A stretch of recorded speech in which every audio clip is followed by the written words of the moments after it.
but there was a good reason for that. I came down to take over the 4th Infantry Division as the CSM, and we had cased the colors a month later and moved it to Fort Carson, Colorado. But of course, I've been here many times throughout my career and came down here many opportunities when I was a Sergeant Major of the Army.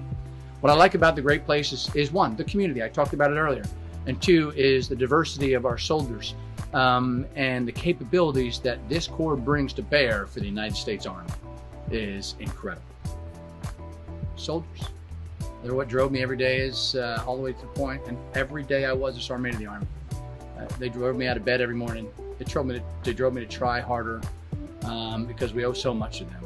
And when I left the Army, I ran out of jobs, but I wasn't done being a soldier. So I found a position at the Association of the United States Army that let me continue to do great things for our soldiers every day. And now I'm the richest guy in the world. And I don't mean that because I have a lot of money. I mean that because I'm fulfilled in life with what I get to do. I love the culture here. The leadership here has done a great job communicating the chief and the secretary's vision of people are important. I've always felt that way about the Great Place and the community as well.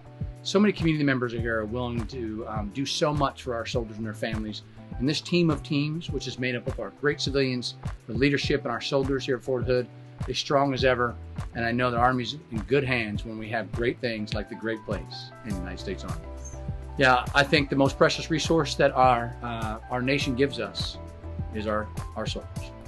And, you know, we are an Army that's bred to say mission first, and that still is true. And it's not mission versus people, but it's accomplishing the mission by putting people first.